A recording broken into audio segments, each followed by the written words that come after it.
Welcome to Recovery Uncovered, your all things recovery podcast. Recovery Uncovered is produced by MHAB Enterprises, a division of the Northeast Group of Companies located right here in Plattsburgh, New York. I'm your host, Mike Carpenter. Affectionately known as MHAB Mike, and I'm your co-host, Betsy Vicencio. Affectionately known as BV the Normie. We have one goal in these podcasts, and that's not to suck. Thanks for tuning in.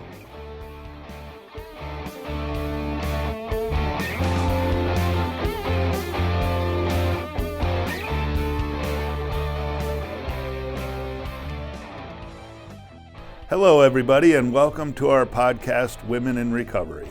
You're going to see me for just a minute, and then I will be exiting and leaving this to Betsy to take care of today's podcast. Betsy will be interviewing two people that I've known for years, Loretta Rietzema and Zadie Loughlin, so it's a girl power day. And the reason I'm excusing myself is the idea of being in a room with Betsy, Loretta, and Zadie for an hour as the only guy was not very appealing to me. So I am going to turn it over to Betsy, and I hope they have a great podcast. Welcome to Recovery Uncovered, our all things recovery podcast. This is episode 7, and our topic today is Women in Recovery. I'm Betsy Vicencio, your host today, and my partner in crime and co-host MHAB Mike Carpenter has bagged off and decided not to join us. He may have made some comments that he thought there might be too much estrogen in the room for him, and so he thought he'd leave it to us to have a girl power, girls hour, woman in recovery talk. I have two guests with me today, two fabulous and amazing women. To my immediate right is Loretta Rietzema. She is the president of the Mary DeVoe Foundation, a women's sober living home in Plattsburgh, New York. And my second guest, to my far right, is Zadie Loughlin. She is the director of retention support at the UVM Health Network CVPH location for 13 years. So welcome. Wow. Did you not know that about her? Well, I know she works at the hospital. There's works at the hospital, and that covers a whole multitude of things. I think my husband works at the hospital too, but I'm not sure. Yes. Betsy, we are delighted to be here. Welcome. We're so happy to have you with us. So this is my first podcast alone. So I can't guarantee you what's going to happen or where it's going to go. And you're right, I'm not alone because I have you with me. So I just wanted to review what our goals today are, because I want to make sure, and I want to speak to our hopeful audience, that there are, I think, 6 goals that we're hoping to bring forward for you. Podcast goal number 1, don't suck. Right? That's number 1. So we're going to work very hard on not sucking. Number 2 is that we want to make recovery fun. Okay. We want to, number 3, bring information to the masses. 4, I'd like us to bring inspiration to the table. 5, I want us to just be authentic. We have to be really true to who we are. And with you two in the room, I don't think there's anything less than authenticity that'll come. And then number 6, of course, is we want to be entertaining. So no pressure, ladies. Let's see what we can do. Okay. So I think that I want to talk, at least out of the gate, since this podcast is called Recovery Uncovered, maybe you can just give us a little snippet about your connection to recovery. Laura, you want to launch for us and tell us what your connection to recovery is? I'm in it. I'm an alcoholic, and I don't drink today. Well, that's good. It is good. That's it is good. wonderful. So far, this has been a very good day. I have not picked up a drink, and that's a miracle. We love that. We love that. I'm a recovering alcoholic. My sobriety date is August 4th, 2000. And it's been an amazing and miraculous journey. And it just keeps getting better. I love that. Well, now, not in addition to being an alcoholic in recovery for the better part of 20 years now, almost 21, right? I think you also... Is that right? Close enough. Okay. Listen, I can do the math. I think I can. But you also do this other small thing on the side for women in recovery. Do you want to talk to us at all about the Mary DeVoe Foundation and the Mary DeVoe Sober Living House here in Plattsburgh at all? Sure. My favorite topic. Love that. Well, when I got sober in 2000, my friend Sadie brought me to rehab for the second time. I got 2 degrees. Good for you. Yeah, I'm kind of an overachiever. Look at you. Yeah. So I got 2 degrees from rehab. And after my second time in rehab, I was not really welcome back in Plattsburgh. Like the whole town was not welcoming Probably, you back. but at the very least, at 47 Cumberland Avenue, my presence was not desired or welcomed. So I needed to make other arrangements. I'd made quite a mess of things. Yes, I had created quite a bit of destruction, and so I didn't qualify to go to a further treatment, a halfway house, but there were these entities called sober living homes, which were just starting to pop up, and the team at my rehab found a place in Albuquerque, New Mexico, that was for women in early recovery who got jobs and worked their way through the 6 months that they were going to live there. And that was an option that I seized upon, and not because I wanted to, Right. but because I really didn't have any choice. And I had made a commitment when I surrendered to this disease that I would do anything that was put in my path, whether I wanted to do it or not. And clearly this was in my path, so I did it. And it was an amazing experience. And when I came home, I thought to myself, there were no sober living entities in the northern United States. And I said, if the opportunity ever presents itself, I would love it if I could create a sober living house here in Plattsburgh. And in 2008, I had made dinner one night and no one showed up. And so I made dinner the next night and no one showed up. And I said, at that point, I was 8 years sober. My kids were 15, 13, and 9. And I said, okay, I'm done cooking. I literally said, I'm done. I'm not going to make meals that no one comes home for anymore. Maybe it's time to do the sober living house. Mm-hmm. Really? Literally. That was the onus or the engine behind this? Is that? Yep. Those phone calls that, Mom, can I stay at Dan's house? Mom, I forgot I've got chorus practice. Sorry, Laura, I've got a meeting tonight. I'm not going to be home. And I said, well, I'm done cooking. Yep. And It's time for you to get cooking on something else. nice. Look at me. Yeah, Impressive. you got this. You got this. And so it started the process, and So can I ask you a question? Who is Mary DeVoe? when I was a kid, my dad was a lawyer, and he was an admiralty attorney, and he was the attorney for a tugboat company in Boston. And the guy who owned the tugboat company, his wife, was a woman named Mary DeVoe. She was from Appalachia. She had been born into dirt poor conditions. She was raped when she was 13, and she left. She just left, and she made her way to Boston. She had the baby, and she lived on her own and managed to support the two of them and put herself through school, and wound up getting a job as a secretary at this tugboat company. The owner and she fell in love and got married. And fast forward a few years, and he had a heart attack and died. Oh, no. And again, my dad was the lawyer for the company, and he had become very good friends with both of them. And so she was going to sell the company because women don't own tugboat companies, obviously. Right.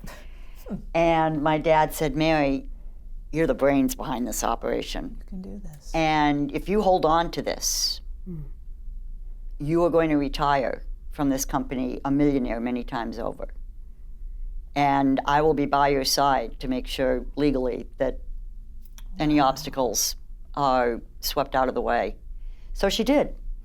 And she became something of a fixture over at our house when I was a kid. She'd come over for holidays and was just really, really good friends with my dad. And I have to say, I mean, she was uglier than homemade sin. I mean, oh my God. It was tough to look at her. Oh, no. Even as a kid. Oh, jeez. And she was a little itty-bitty stooped thing, and she smoked cigars, and she drank the way my dad did, which I thought was completely normal. She'd stay for the weekend, and I'd come down on a Sunday morning, and they'd be sitting at the kitchen table with coffee cups filled to the top with scotch, and they'd both be chewing on cigars and drinking scotch in their pajamas, solving the problems of the world. And I thought that was totally normal. Right. And she used to take me down to the tugboats, and which I just loved. And she was a really important figure to me because without anyone saying it, it was nevertheless impressed upon me that women can do anything. You know, why wouldn't a woman run a tugboat company? Sure. And so I carried that with me. You know, I wound up in the Coast Guard. And it didn't occur to me that I couldn't do it because I was a woman. Might be a lot of other reasons, but you know, being a woman wasn't one of them. Anyway, I did not realize that she was an alcoholic as my dad was. But years later, she did in fact sell the company, a millionaire many times over. And during that period, she and my dad had organizations that they were involved with, charitable organizations. And they decided to pool their money and create a charitable foundation together and use that money to support their organizations. And when she sold the company, and within 3 weeks she had moved down to Florida, and she was found dead in her home. She had drank herself to death. Really? And all I knew was that she had died. And I just, you know, I was in college by then, and, you know, oh, wow, I can't believe she died. And no one mentioned that it was because she was an alcoholic. And at that point, I didn't even know what alcoholism was, even though I was getting started on my own little journey. When I told my mother that after she died, my dad had the foundation. He died, and so my mother and brother and I became the trustees for this foundation. And when I told my mom I wanted to do the Sober Living House and I was trying to figure out where I was going to get the money from, she said, well, why don't you use, you know, the foundation that we have from your dad and Mary?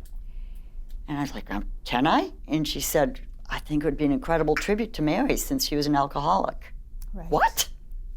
What are you talking about? My mother explained to me, like, come on. So She was a drunk just like your dad. I had no idea. I thought they drank like normal people. I mean, that's what successful people do. They drink a lot. They drink scotch for breakfast. Sure. Don't you? I don't, but that, You'd be more successful if you did.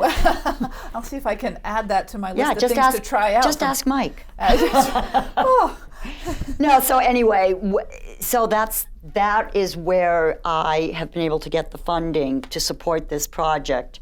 And I said, wow, this means I can buy a house. And that's what I did. I bought a house in Plattsburgh, and I've been able to use that foundation to support them. And we called it the Mary DeVoe House in honor of Mary. In honor of Mary. I love that. I, in fact, did not know who Mary DeVoe was, and I assumed that there was some connection, but this is the first time I've ever heard that particular story. So you've been inspired by alcoholism your entire life, turns out. I'm not going to say inspired, but... And you know what I love most about that story, too, is that your dad was an ally for a woman trying to, to navigate her way in life in areas that were probably not familiar or common for women then. And I think that that's also... No, I mean, it was. I mean, because he would always say, and I'm sure he said it to Marion, I mean, for all of his faults as an alcoholic, he would always say, women are the greatest untapped resource in the world. He's a very smart man. We're going to give him credit for that. That's a great comment. Well, thanks, Laura. Well, Zadie, Miss Zadie, Yes.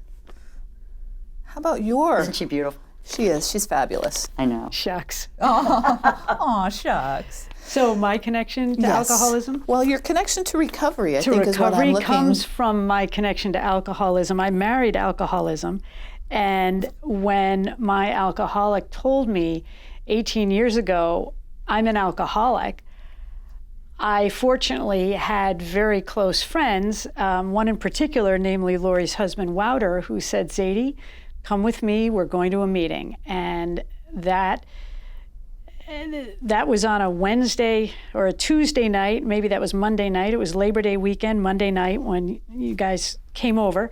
And Wouter picked me up that Friday for my first Al-Anon meeting, which is a 12-step program for friends and family of alcoholics.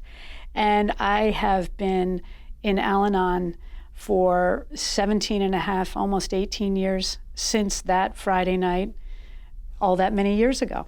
So are you a supporter of somebody in recovery? No, I go as an excellent question, because that's a really important point, Betsy. I have been affected by alcoholism. Lori's been affected by alcoholism. I think. I go to Al-Anon for my recovery, whether the alcoholic is still drinking or not, whether the alcoholic is alive or not, whether the alcoholic was my boss, my husband, my mother. I have been in my best friend. Yeah. And I go to Al-Anon for my own recovery, because if you think about a disease in a family, think about somebody having childhood diabetes. The family around that child changes the way they behave. They change the way they eat. They may change their sleeping patterns because of this other disease. And alcoholism is the same thing. When there's an alcoholic around a person, say me, I was finding that I changed how I behaved. I changed how I reacted. I changed the things that I reacted to. And some of those changes may be good changes. Some of those changes weren't. And so when I realized how much I had been impacted by somebody else's disease, I realized that I was impacted by the disease also, and I need a recovery. So I am in a 12-step program for my recovery. I love that. So I just want to get this straight. So you are a woman in recovery, married to an alcoholic in recovery, best friends with a woman in recovery, and you are a woman in recovery married to a non-alcoholic in his own form of recovery. It's a very curious dynamic, and I think that I think that many relationships, both friendships as well as marriages, don't often have the type of success that your friendship and your marriages have. Am I right to assume that more often than not, both friendships as well as marriages are often broken up by addiction? Yeah, and I absolutely. And we were talking about a date over the weekend, and I was looking back at something. I was looking back to see what had happened on that date. And I wondered in the moment, Lori's household has 3 more years of recovery than my household. And during that 3 years, when your household had gone into recovery and mine hadn't yet, we didn't see as much of you folks. And it was a very different dynamic, because up until your household went into recovery, we were constantly together. Your household goes into recovery, My household didn't yet. And that was a more distanced 3 years. And then my household went into recovery, and we reclaimed and built on the friendship we had established earlier. So you were friends before. How long have you been friends? Oh, I knew that question was going to come up. 1992 or 3. 1992. Don't, Lori, 1992 or 3 is close enough. Were you going to be exacting, Laura? No. I was going to clarify. Oh. Not clarify, I was going to... Elaborate? Thank you. Go for it. We lived in Portland, Oregon, and my husband, Wouter, was just finishing his fellowship in infectious disease. We both came from the East Coast. We both realized with 2 little kids at that point that living on the West Coast when the whole family is on the East Coast is a miserable situation, because dragging little kids cross country to visit the family was... Big ask.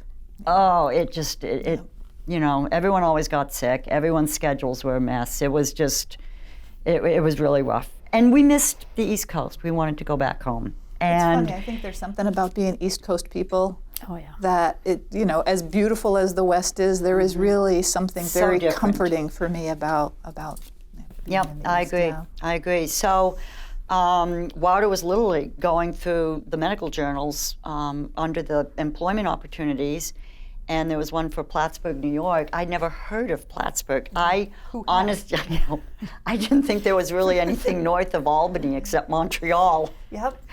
I really Pretty did. common I was like, misconception. Yep. I'd never heard of Lake Champlain.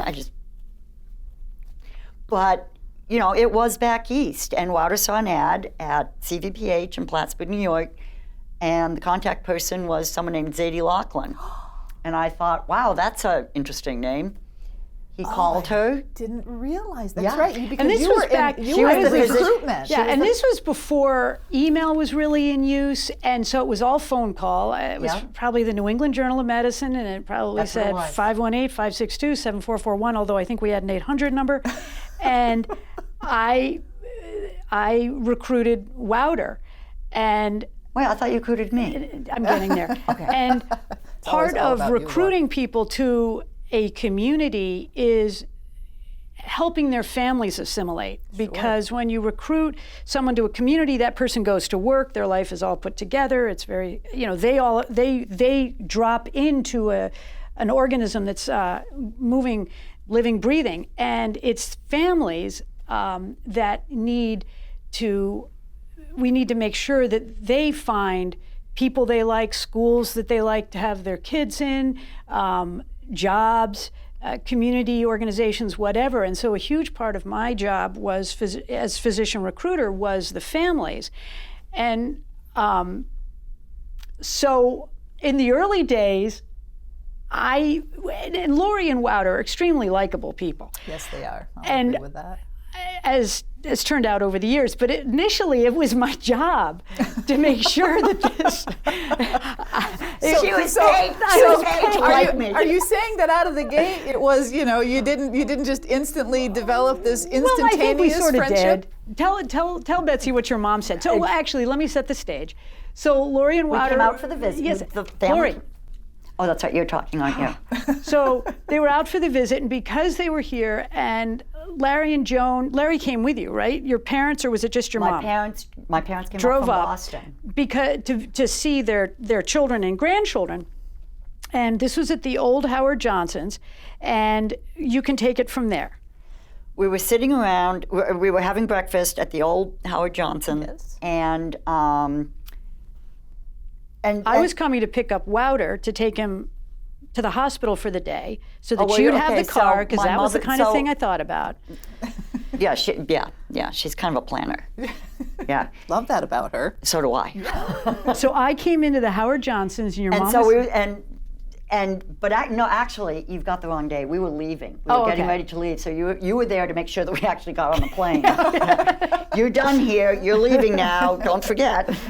Don't forget your wife. Yeah. She'd had a weekend with us. So anyway, a very beautifully orchestrated Lori. weekend, I might add. Yeah, you did a really good job. And except for the real estate person. Okay. But anyway, Must be a separate story there. So we were sitting in Howard so Johnson's. we're sitting in Howard Johnson's. Both of my kids were sick, and they were 2 and not even 1. And no, they were 1 and a few months. Yeah. Gus and Garrett. No, Annalika and Gus. Annalika and Gus. Annalika and I Gus. didn't know that. And one of the pluses, Lori, of course, had been you were sitting there. Okay. We were sitting there and getting ready to go, and I was getting sick. The kids were sick. I was dreading this cross-country trip. My mom's chatting away with Zadie, and Zadie had to get going, and when Zadie needs to go, she goes. So she got up, and she's reaching across the table to shake my mother's hand, and my mother just looked at her and said, "It has been so nice to meet you, and I know that you and my daughter are going to be very, very close friends." What? Really? She did. I was probably thinking, yeah, right. Yeah, right. Yeah, okay, no, I need to follow that up with the first Christmas. Oh, gosh. Okay. So we moved So out here. subsequently, you and Wouter and Yeah, he got the job. Annalika and Gus moved to Plattsburgh. Moved to Plattsburgh. You solved the bad real estate thing and actually found a home. Found a beautiful home and arrived. And Wouter went off to the hospital. And so, big part of your yeah. early days. Yeah, I'd get on the phone with Zadie and run my mouth, and I think she'd have a clock, and then she'd say, "Okay, then, so I will talk to you tomorrow at," and she'd tell me what time. So she would call you every day? Or I would call her. So you were just checking to see if they were assimilating? Exactly. And it may not have been every day, Betsy, but we spent, as the physician recruiter, I really focused on the whole family. Sure. This was helped by the fact that her 2 oldest children and my 2 oldest children are virtually the same ages. Similar age, yeah. So they all started getting, it was very easy Yeah. for all of us to get together because we had the kids in common. And so the kids could just run off and do whatever, and Trevor and I could drink. Yeah, and both households liked food. There was a lot of alcohol. It sounds like, when you say there was a lot of alcohol. There was a lot of alcohol. But this was the 90s. Well, also, No, this was 2 aspiring alcoholics. Well, there's that, but yeah. And there were also really, really wonderful times. Oh, my and goodness, yes. phenomenal conversations. And we're here all these years later, and now there is no alcohol. So it wasn't just the alcohol. No, it really wasn't. It was a true connection. which I think, I mean, it's a beautiful connection. I mean, really, to see your families together and to see you two. Well, see I us mean, together. I mean, that too. And your families. I mean, there really is some deep-seated, Oh, my goodness, yes. connection that's happened over. But can I just want to tell one quick story about, in keeping with the friendship enduring and how it started. We came in June of 1994. Christmas Eve in 1994, we had Zadie and Trevor and their kids over for Christmas Eve. And we had already sort of established a little tradition, if you will, of having soup and meats and cheeses on Christmas Eve and just making a big deal about it as a family. And we invited them over, and at the end of, and everyone opened a present. And so, you know, it was so much fun. And Zadie said, let's get the kids on the stairs and take a picture. And so we had the 4 kids sit on our stairs, and Zadie said, I want you all to raise your hands. So the 4 kids, you know, Gus was just a few months old, and he's, you know, raising his little arms. And we got a picture of it. And Zadie said, wouldn't it be a riot if, when they're college age, they're at home and we're taking this same picture with them in the same spot? And I actually thought, she's nuts. That's never going to happen. Yeah. Wow, that's kind of a stretch, isn't it? For 23 years, we had all 4 and then all 6 on those stairs in the exact same pose. 1 year I wasn't even there. I was Right. still in rehab. Right. Or no, I was still in Albuquerque. I was in Albuquerque. And then Trevor was beginning his journey. And it didn't matter Yeah. how bleak, how just bleak, Yeah. the situation was. That Christmas Eve happened regardless. And that picture. And picture. that picture. And actually, Zadie now has a granddaughter, and her son and his wife could not come out for Christmas this year. They wanted to, but they put their daughter on a set of stairs and took a picture of her. And so, Can we Photoshop her in? Is that? well, No, she has her own photo. she has her own photo photo for the She next has her own generation. photo. She has her And own. And the they sent torch it- has been passed. Yep. The I torch has love been it. passed. And that has joined the pictures. That's a beautiful. Let's go back to Albuquerque for a second. I want to talk about what the disease of alcoholism does to the people around it a little bit. When my friend Lori headed off to this sober living house in Albuquerque, you called me, or you wrote me a letter or something. You called me maybe, and you were describing, and it sounded like a horrible, horrible situation. It sounded like her very life might be in danger. And It actually wasn't Being in pretty bad. Albuquerque in the sober living Well, home. it was pretty scuzzy. Yep. I shouldn't say scuzzy. It was scuzzy. However, It was for felons.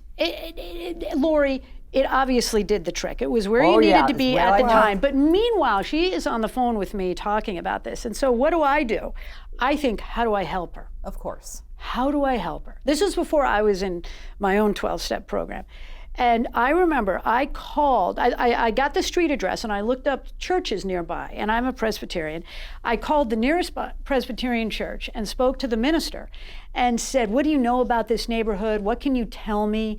And looking back, I think, good God, what did I think I was going to do? Get on a plane and go rescue her? Meanwhile, her husband's made it very clear she is not welcome back. Persona But non here grata. I am, not in a program yet, not in recovery yet, believing every word, Of course. hearing every nuance in the voice of how awful this is.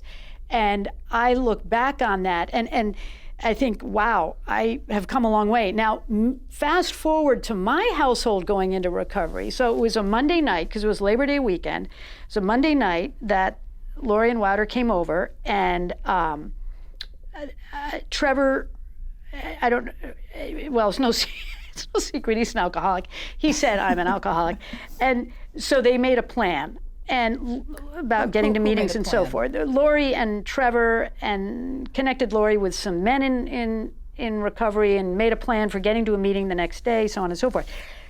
Wouter was checking his vitals. I was off the next day, and my friend Lori called me, and this is back when we still had house phones, so I can remember being on the house phone, and Lori was delirious that Trevor was Finally coming around. And meanwhile, my life had been shattered. I had no idea that this was such good news.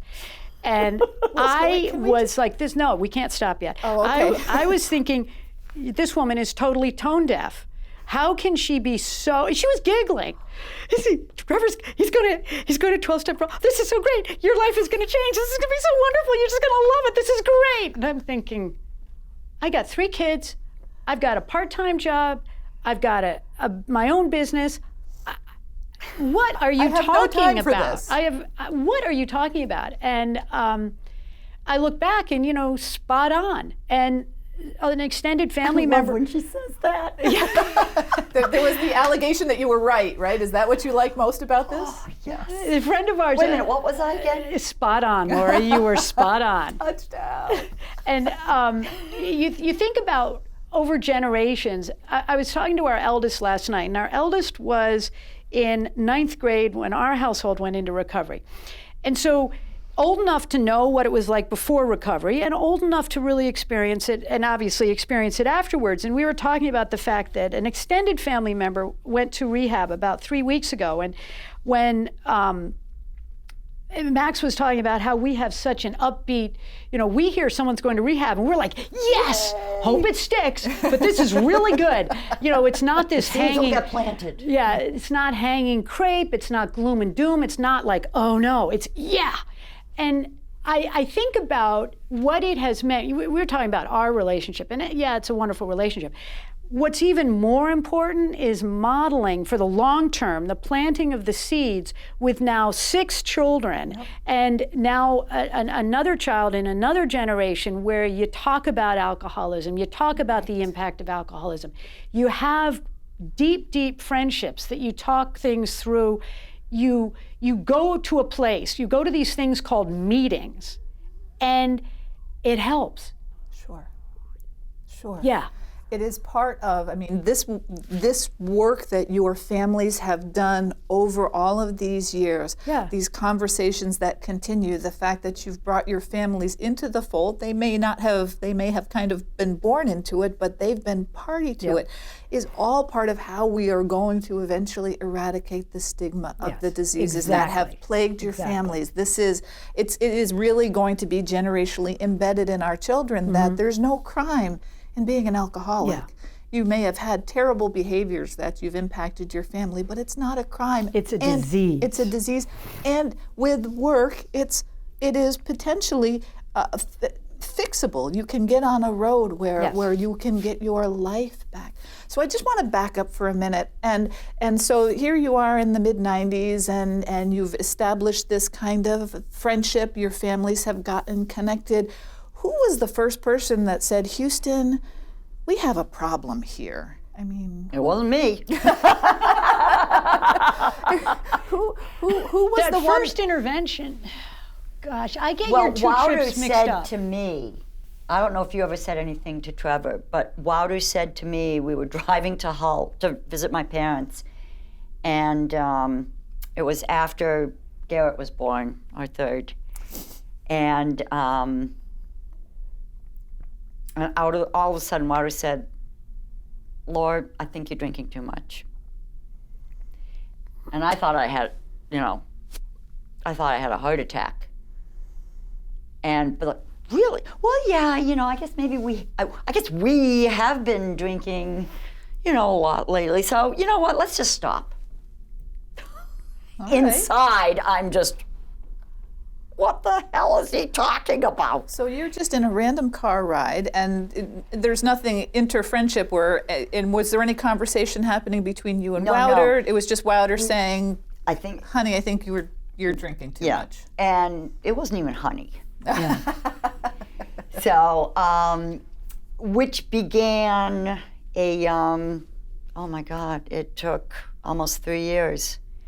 It began the outpatient, the psychiatrist, the doctors, the medications, the whole tap dance of, this is probably just my childhood. This is probably just my diet. This is probably because of how I exercise. This is probably the stress of motherhood. It's probably because Trevor drinks so much. Really, it's Trevor's fault that because these are our friends and we don't want to hurt their feelings. Do you know what I mean? I think you might be right. Right? That's it. So from the friend standpoint, I don't know when Zadie, it became. At what point along this way, were you ever kind of tuned into, like something's not. It just. I think back on what I was doing in terms of enabling, and I just didn't know any better. Lori and I would take the kids for pizza or something, and one of my kids would want to go home, spend the night at Lori's, and I would drive home following them to make sure that they got home safely to her house. Lori's driving her car. Now, if I'm drunk. I was going to say, she'd been drinking. It wasn't very far. You hear the rationalization in my tone right now? Sure. I did all that stuff. We would have a glass of wine, and if we got up and were starting to get ready to go and Lori was putting her jacket on and that kind of thing, there were times where I would reach for her wine glass and I would finish her wine so she didn't. Wow. So you were already, as you were codependently making allowances to save, cover, help your friend. I would call her at 9 o'clock in the morning on some incidental thing to see if she was up and getting going with the day. I mean, it was just ridiculous. So it's really, so you it was were not, crazy. I had no program. but you knew. I was trying to help. Clearly. You knew that there was, these things were Something was maybe off. not But we didn't- quite but we right, didn't talk about but it. you just kind of said, well, listen, these are my friends, I'm gonna help them, I'm gonna cover them, I'm looking out for them, I'm just doing my part because I can help, because I'm woman, I'm strong, these. I don't know if I thought all that. I don't think, well, I mean, I've known Zadie a little while now. And just hearing her talk about it, it was not Zadie even wanting to help. It was Zadie being part of a system that we had created of everyone supporting the system. Yeah. It wasn't even helping the other person. It was making sure that this bubble that we've created is sustainable.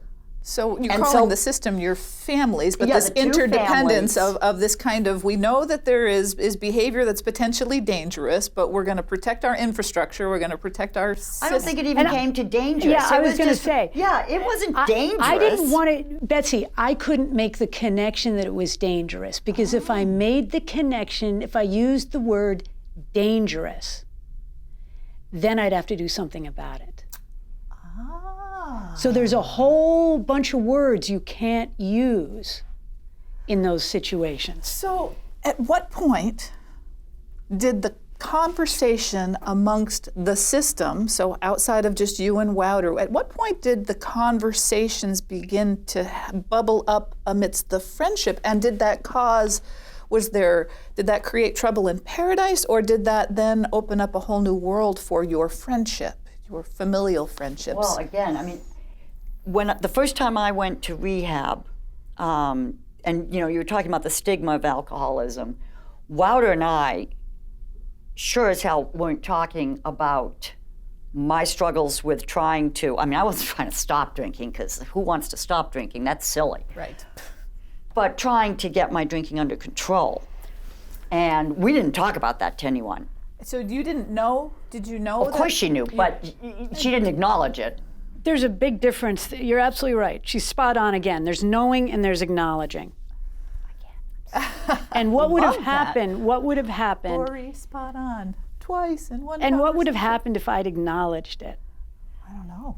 I mean, I was working full time. Trevor was working full time. Lori was a godsend, picking kids up, dropping kids off.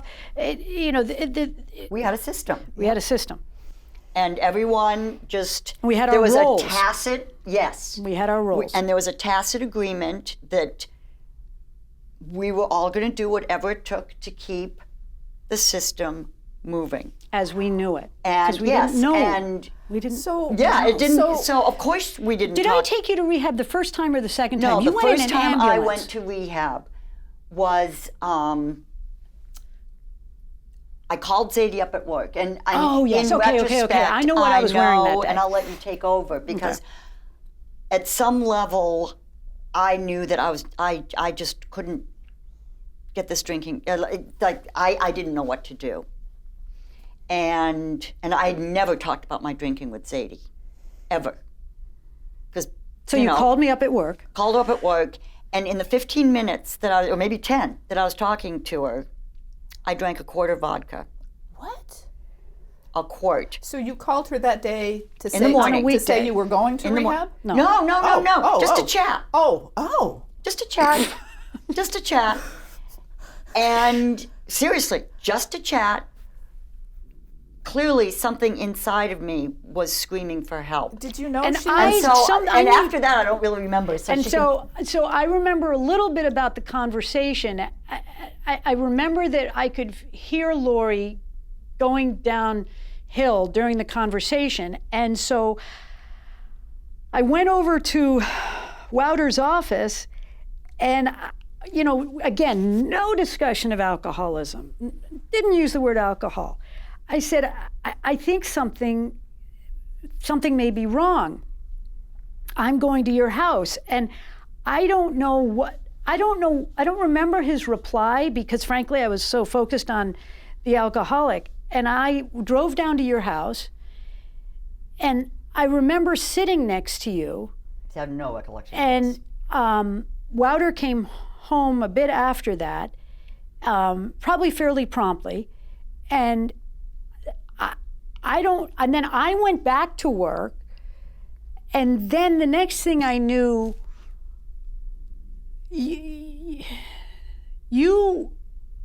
I get mixed up because there were 2 times. Yeah, you didn't come over that time because that time, I guess I hope I passed out. Good Lord. Yeah.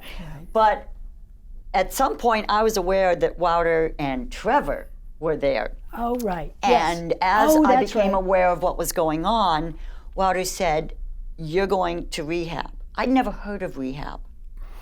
I'd never heard of AA. I'd never heard of 12-step recovery. I didn't know there was such a thing as alcohol rehab. I mean, I had no idea that world was out there. And so I didn't know what he was talking about. And he said, you're going to rehab, we've got a bed for you, and whatever it was, it didn't sound good. And so I promptly decided that I wasn't going. Oh, no, I'm not. So Trevor and Wouter decided they were going to escort me out to the car to make sure that I, got sent on my merry way. And I really took exception to that. And I got away from them, ran to the phone, and called 911. Really? Oh, yeah. Oh, yeah. So this I remember.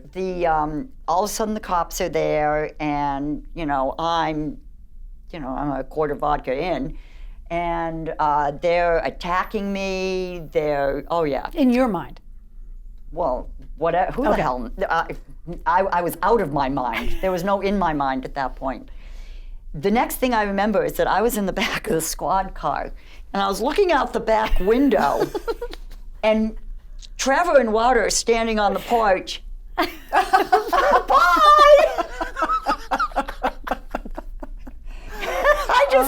I was screaming. I bet. You arrested the wrong people! I'm not the... Oh, my Lord. They took me to the emergency room. They had to strap me down. I tried to fire everyone in the emergency room. Don't you know who I am? Oh, yeah. Oh, yeah. I bet. I can Wouter had imagine. literally that week taken over as medical director. Oh, my God. And I was in the emergency room screaming at all of them, my you're all fired. And then I'll just say for the benefit of anyone watching this who has any connection or might have a connection with alcoholism, everybody was coming in and trying to say nice things to me. Yeah. And this is going to be okay, this is what you're going to be doing at rehab, da da da da da. And I was wild. And all of a sudden a guy came in, and he was wearing a really sharp black leather jacket and pressed jeans, and he had silver hair that was slicked back, and he had the brightest, happiest eyes. And he smiled at me, and he said, "You don't know me, but I know you, because you are just like me. You are an alcoholic." Whoa. It was Tom Lattenville. Really? Yep, and he worked at Conifer Park, and he was the one that they'd contacted to make arrangements, and I went to rehab. Tom Lattenville has saved many people in that situation. Yep, He was and one of my first I contacts. didn't get it the first time. The first time I was down in rehab, and once I realized I was kind of stuck because there wasn't no one coming to get me, my first step in 12-step recovery, we admitted we were powerless over alcohol and that our lives had become unmanageable. Yeah, whatever. I admitted that there were a lot of people and there were a lot of assholes in my life who thought I had a problem with alcohol, and they were making my life unmanageable. And that was the only step I did. And so I did my little rehab and got straight A's. Of course. And Miss Congeniality and Best Dressed, and you know, 'cause Of that's kind course. of how I roll. That's who you That's are. how I roll. Went home, did my 90 and 90, and highlighted every single word on every single page of the big book, because that way everyone would think I read it. And then I was fixed. All better. I was. And then I told everyone, I'm good now. I've got this. I can go back to being the splendid, fun, vivacious, wonderful person I was before. Delightful. Oh, and that's when I learned that Yeah. being a dry drunk is as bad, if not worse, than being an active drunk. Right. And it was quite horrific, which brought me to, it really brought me to my knees. And the day before I got kicked out, and Zadie can talk about that day, but the day before was when I had realized I'm powerless over alcohol. I was up in our bathroom after dinner. I had found one of my stashes in my closet, and it was a pint of tequila. And I'd poured it into the bathroom mug. And of course, I'd been drinking all day. I had the stuff all over the place. Literally squirreled away all over the yeah. house. So you Oh, were yeah. drinking. 24/7. Yeah. 24/7. And I was dying. Yeah. I weighed Oh, yeah. I weighed 80-something pounds. I was passing blood through my bowels, which means you are dying. I was in a bad way. And I poured the tequila into the mug, and I looked outside, and the kids were playing in the yard. Wouter was out in the yard. The butterflies were flitting, and the cats were jumping, and I realized everything's perfect. There's nothing. Why am I drinking this? Like, Yep. you know what? I'm just not going to drink this. I'm going to throw this out. Mm-hmm.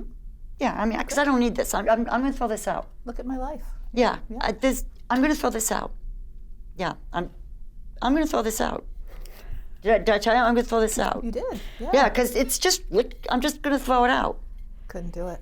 And in that instance, I literally in the corner of my eye saw my husband's razor, and it hit me. I would rather saw my leg off with that razor than throw this out. Wow. And I tossed it back, and I got on my knees, and I said, okay, God, I get it. I don't drink because I want to. I drink because I have to. Yep. I have to drink. So please, just take me. Just don't let me hurt the kids. Don't let me torture Wouter anymore. Please, just end it. I get it. This is how it ends. Please, just make it fast. Wow. And then we go to the next day. And I Which drove Zadie you to remembers. rehab. Well, no, the next day was when you guys, Had the Wouter called you intervention, guys right. to Come come over. over. Yeah, and we talked. So was this the first time then you actually talked about I think so. out 'Cause- loud as a pod Yes. of people that Yes. were a system? Because again, our household wasn't in recovery yet, so talking about what was getting drunk over at their house might actually end up impacting and self-reflecting back at our house. And we didn't want to do that, but we were happy to go over to their house the next day and talk. We were sitting around the playroom in the family room and talking, and it was decided that you would go to rehab the next day. No, actually, what I remember is, everyone was there.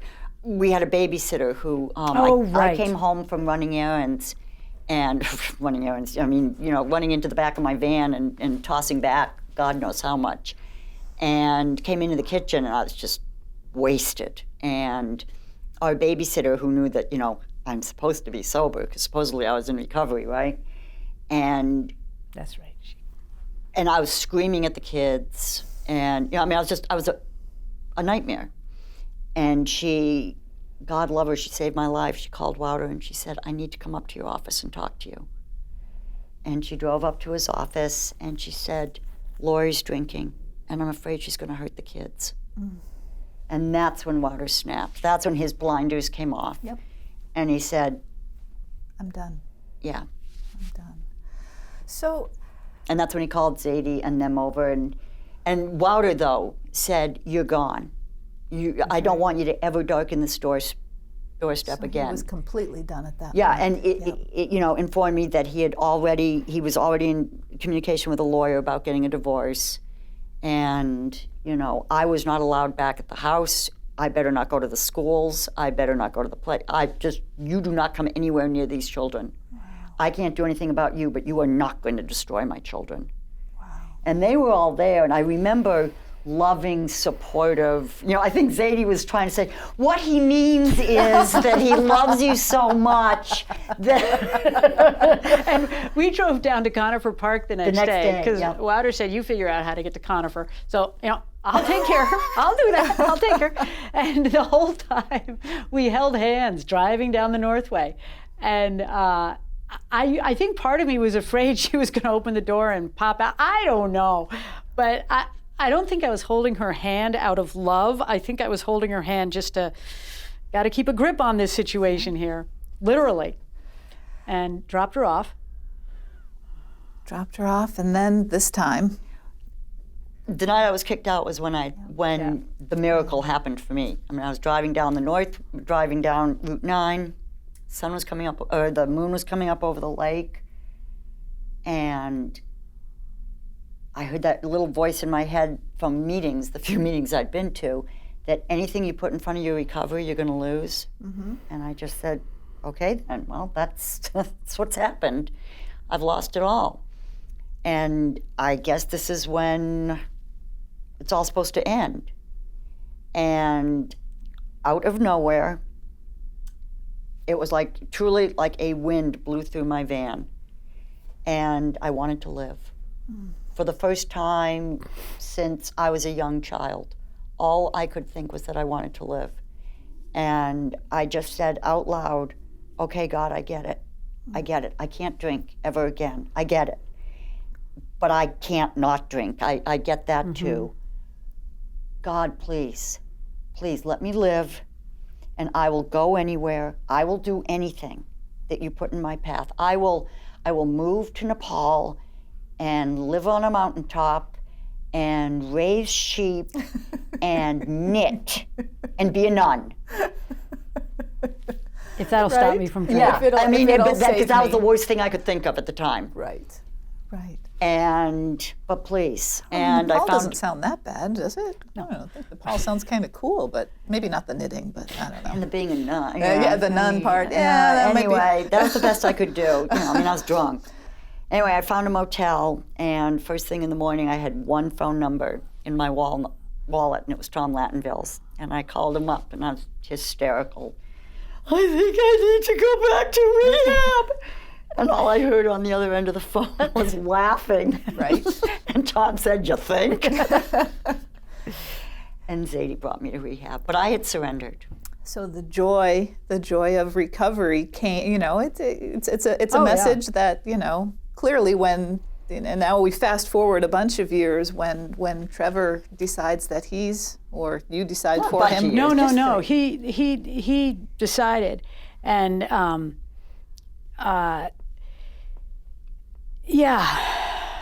thank goodness. Holy Toledo. So here's my question is, so now you're here, your pod has now, or your system has been a little bit interrupted, and alcohol is now kind of the cat's out of the bag, right? There's a problem in our system. And so your friendship kind of doesn't spend as much 3 years. time together. There's a period of time when things are a little bit, but you and Trevor are not engaged in further kind of conversation Nope. about recovery, about, wow. No, we talk about her recovery. Oh, really? Or lack thereof. And I would go over, I would sometimes go over to the house in the evening so Wouter could get to meetings. But again, I couldn't look at what was going on in my house. Right. So It was the kids who were all so close that were basically the glue at that point. the kids kept your families together at that point. So your friend comes back, and eventually, after being exiled to Albuquerque to go waitress for pennies to just have enough money to buy snacks or something, right? No, to pay for being there. Oh, to pay for living there. $2.10 an hour plus tips. Plus Paid tips. $600 a month for me to live It's there. a lot of $2.10 A lot of an hour. And pancakes, a lot of huevos rancheros. So your recovery then starts after all My of the- recovery waited. I wasn't ready for recovery. I wasn't ready yet. And it is interesting because it took my qualifier saying that he was an alcoholic and Wouter being right there to say, okay, Zadie, here we go. It took that for me to get into recovery. And I think that's a blessing, Betsy, because if I don't have to know because it didn't go that way, but I think if I had been in recovery and before Trevor, and if I had come to understand what had happened to me and what had happened to our family because of alcoholism, Trevor always says it, denial saved our marriage. And I think if the lights had come on for me before they had come on for him, our paths, it would have been a very different path. You might not have stayed married. It would have been a very different path. Was there any conversation between you and Wouter? No. So Wouter clearly not taking the position, I'm not judging your life, I'm really just hanging on trying to take care of mine, which I think is an incredibly powerful part of Al-Anon, is you know, finding that it's Focusing not on my ourselves. job to save Right. others, my job is to save me, Yep. right? So I respect so much that, because he must have clearly seen all the warning signs. Well, that- and Lori did too. You were describing me to a friend. Remember that story? A friend who'd never met me. You were Oh, talking. God. Yeah. Well, no, go ahead. And you were describing your friend Zadie, who lives in Plattsburgh. We spend a lot of time together. This is what she's like. And your friend said to you, "Is she married to an alcoholic?" Because of the way I was so regimented. Controlling? Yeah. Regimented, Lori. Yeah. Regimented. Regimented. It's not controlling. It's regimented. she's a planner. Oh, there goes my joke. She's My a choke. planner. It's going to be the electric shock collar. Exactly. Lord, stop. But, you know, you raise an It interesting. is So remarkable. clearly- For clearly- 3 years, we would get together and everyone would just politely, you know, if it was at my house, obviously there was no alcohol, and we didn't go to your house because, you know, they didn't want to tempt me. You know, that wasn't even remotely it. And we knew, and of course, Wouter and I talked about what was, you know, we could see it unfolding right in front of us. And it, sorry. You? That's Yeah, but it's done. We could see it unfolding, and so, you know, we would talk about it. But we also knew, because of our own experience, there was nothing, that the worst thing we could possibly do, because we would talk about it, I mean, it was a no-brainer. The worst thing that we could do would be to suggest that, you know, you guys might want to try this. Right. Which is an interesting, you know, you have to ask yourself now, based on all of the work that you both have done in recovery, I'm sure now you see others, and you'll see people that maybe have come into the rooms or into the programs, and you can see kind of where they are in their path and their journey. But even for people that are not, you know, I think you have to be looking, saying, I know what could help you, if only. But that's just. Is that not a conversation? Correct. It is not a conversation that I would ever have with somebody. We talk about 12-step programs being attraction, not promotion. Absolutely. And somebody who, people, you know, it's only actually in the last couple years that I have made it clear to some people at work that I'm in a 12-step program, because if people are out of context, if you say you're an alcoholic, or you say you're married to an alcoholic, or whatever, everybody goes, oh, I'm so sorry. Oh, that must be really hard. Right. Well, actually, it's not, because It was hard when he was drinking. I have a place I can go, and even if alcohol, well, I don't know that I don't think I will ever live with active alcoholism again. I may love an active alcoholic, but I ain't living with them. And so I have a place to go, not just physically for meetings, but I have a program. Yeah. And I know what to do. Now, do I use it every day? Absolutely not. Do I do my readings every day? Absolutely not. Do I thank my higher power for all the incredible things in my life every day? No, shut up. I know what to do. And either when there's a tremendous amount of joy or a tremendous amount of sorrow, I think about how a 12-step program, my father passed away a little over 3 years ago. And because it was an incredible it was a 2-week period where he was acutely ill. And even there were moments there where there was one particular moment where I helped Dad stand up. And I was very close to him, and I leaned my head. He had a fleece jacket. It was him. And it smelled of him, and it was wonderful. And I leaned my head against it, and in that moment, it was pure joy.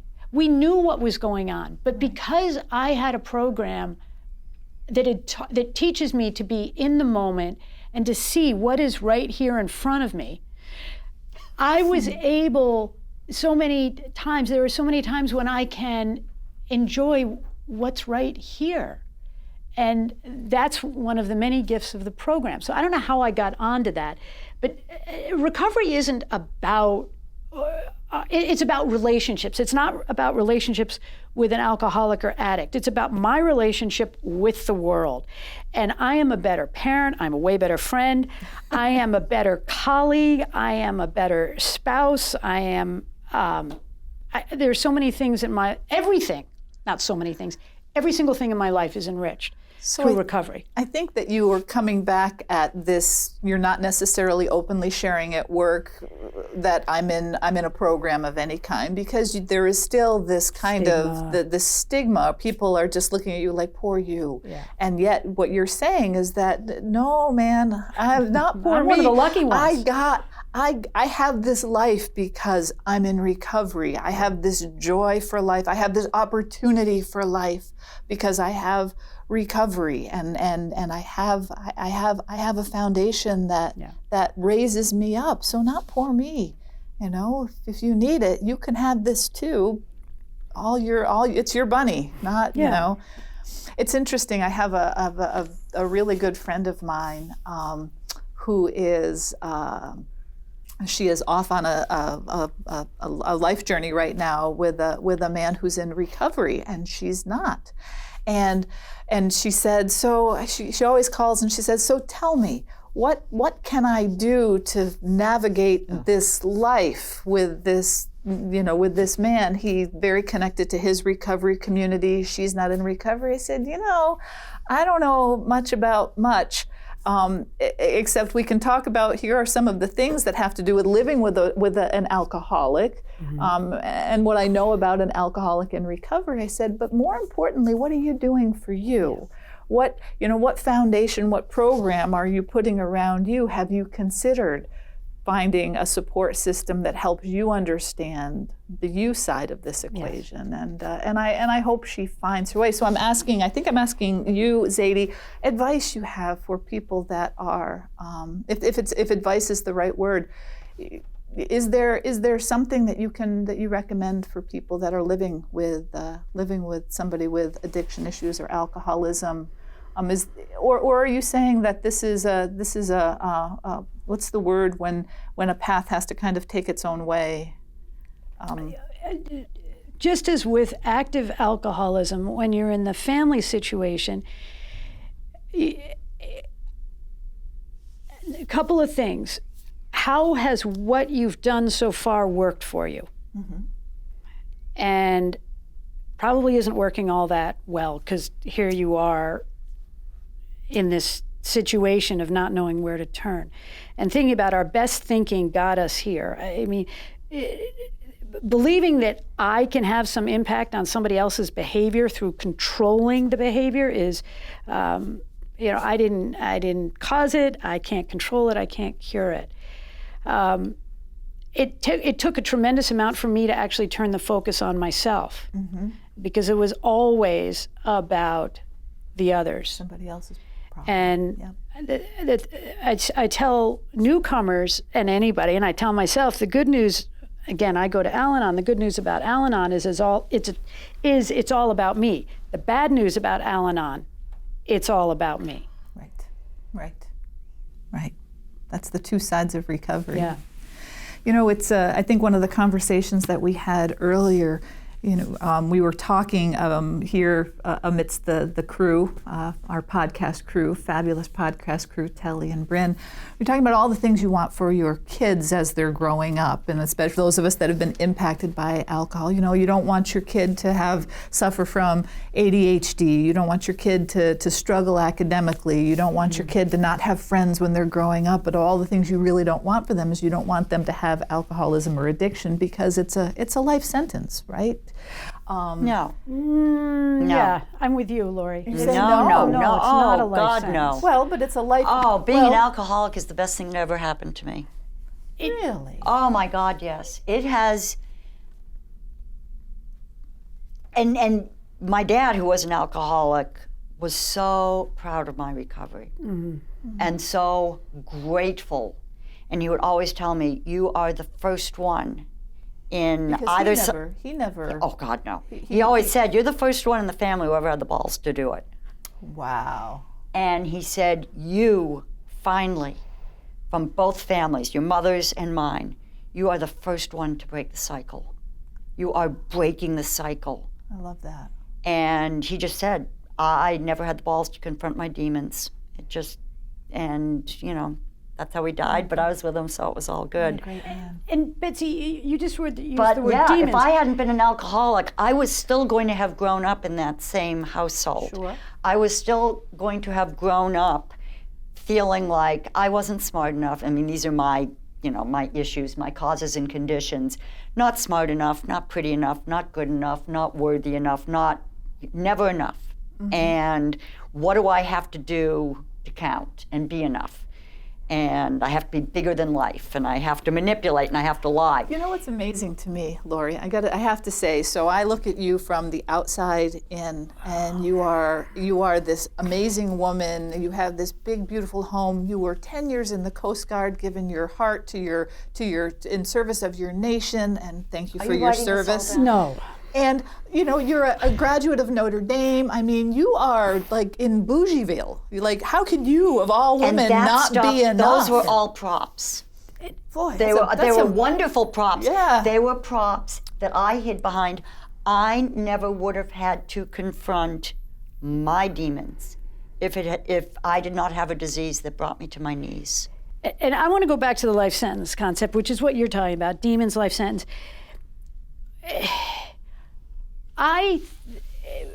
Maybe there's somebody out there who has no problems. I don't know. Who didn't, I don't know. There are perfect lives, probably. I don't think so. I don't know, but let's just assume there are. Which I think we all believe somewhere in our hearts or someplace in our I heads don't. we think that. I'm going to be quiet. And the thing is got you with that the collar. if it's, I believe that I haven't had to confront, how do I explain it? I know what my problem, I know what my main problem is, the impact of alcoholism on me. We all have problems. There is so much tragedy and there's also so much joy, but there are so many negative things that happen over the years. I know what mine is. I know what the main one is. And so I have a place to go. And I'm not wondering what is wrong with me. I'm not wondering what do I do. Right. I know what to do. You have a plan. There is no one right thing. I just happen to be fortunate enough to have found something that works for me. There are plenty of people who are married to or parents of affected by alcoholism, and they don't go to a 12-step program themselves, and life becomes fuller and richer because of the understandings they get from the addiction and alcoholism in other people. I'm not saying it's the only answer. It does work. But go back to your original question. We both took exception to the comment about life sentence. Go back to your original question. You were getting at something else. Well, listen, I just want to qualify by saying maybe addiction might be a life sentence, but supposedly so is marriage, right? And that's not. I don't necessarily mean it in like a terminal. Although let's be honest, life is in general terminal. Yes. But a life sentence is that I think I know the weight of what addiction does to the lives of the people it impacts, whether the addict themselves or the family around them. So I think from that kind of life sentence, that once addiction becomes the known commodity in your life, that there is suddenly a new weight, because at that point you have to do something about it, right? Yeah. If once you know it, once you say it, once you acknowledge it, then it's really incumbent upon us to do something about it. Now, sometimes the doing something about it is denying it, hiding from it, which only adds to the weight, I think, of the problem. But I think that it's just a life sentence that takes you down a different path, because I think we all come into a certain part of this world thinking, if only this would happen, my life would be perfect. Right? Because there are people that, and I think it's a falsehood that there are people out there whose lives are perfect. I think that those of us that have been positively impacted by recovery, have found a place where we've taken a path that has brought our life sentence to the right place. We've come to the good place where we know that although we have this thing that's part of our world, it doesn't bring us down. It raises us up. Yes. Thankfully, addiction came into your world. Yeah, so it becomes a catalyst. It becomes a catalyst for change. And, things that cause change, it doesn't matter what they look like. And it doesn't matter what the stigma it might be. It doesn't matter what, it doesn't matter what you call it. It doesn't. Something that causes profound change. It's good. It can be either very, very bad or very, very good. Yeah. Diseases, and alcoholism is a disease, but there are plenty of diseases that are a catalyst for catastrophic change in family. It doesn't have to be bad. Right. With alcoholism and addiction. Yeah, and with any disease, depending on how the family embraces it. And, once there's a willingness to open myself up to receiving all of the love that is available to me, and knowing that not only do I not have to do this by myself, I'm never going to be able to do it by myself. Yeah, right. And I can either open myself up to more fear about what's going on in my life, a job loss, a breakup, whatever, life event is causing, things to really start to spin. And I can open myself, I can close myself and live in fear, or that event, that disease, whatever it is, if I'm lucky, and I am one of the lucky ones, I can allow myself to be opened up to all of the love that is available to me. And there is so much more love out there than there is fear. Right. There's so much more good power in the love that's around you. Absolutely. Yeah. Getting to that point took me 12 steps. Yep. It took me 12 steps to get to that point. Yeah. Starting with the word we, which happens to be the first word in the first step of 12-step recovery programs. And when I went from I am an alcoholic to we are in recovery, we is always more powerful than I. Absolutely. Well, maybe not always. There might be some. Yeah. Betsy, you had. It appeared at the beginning of our time together that you had some specific points you wanted to cover. Let's see. Are there things we've ranged all over the place? We have, and I think that, quite frankly, Zadie, we have tackled most of them. One of mine was, speaking to the balance of friendship, secrecy, words unspoken. I mean, I think we absolutely got through those many years.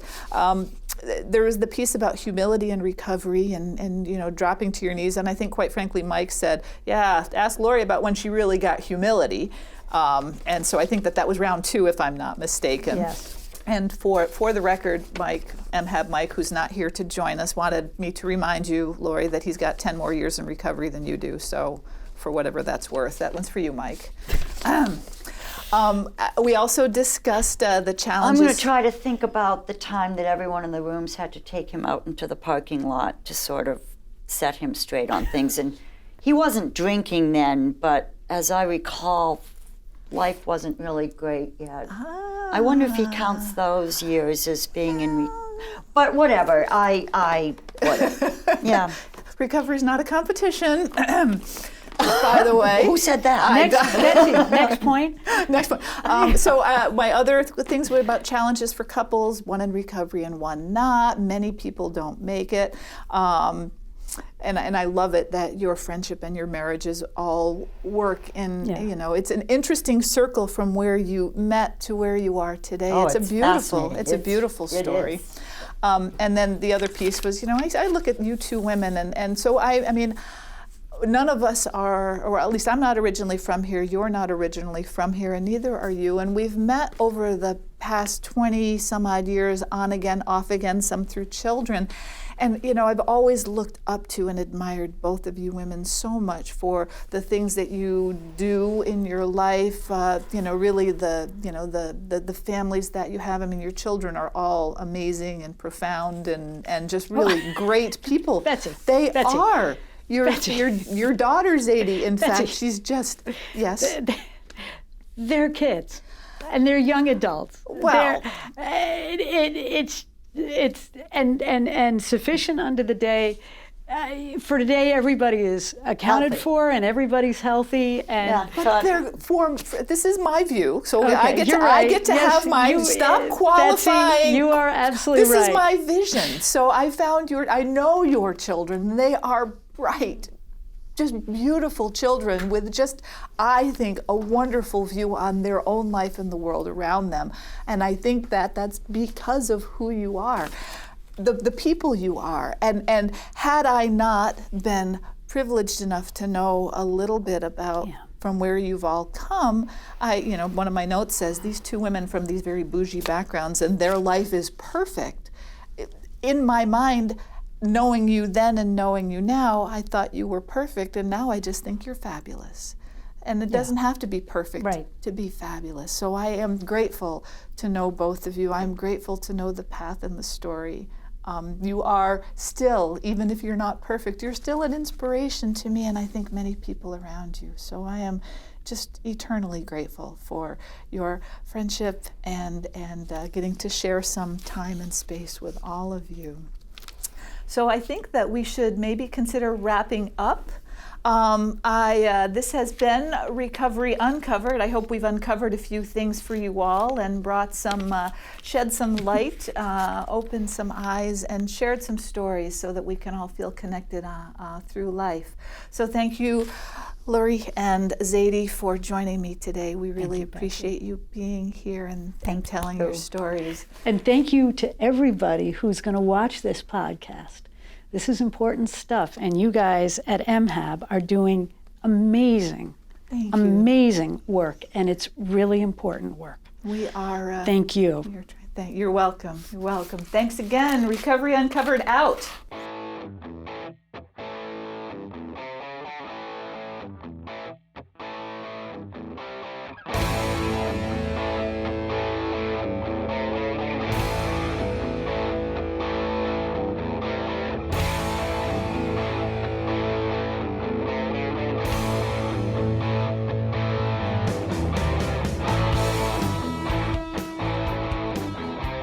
Thanks for joining us today at Recovery Uncovered.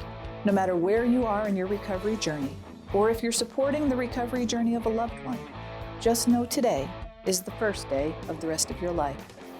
Visit our website at mhab.org. And if you want to become an old-timer in recovery, don't use and don't die. This has been Recovery Uncovered.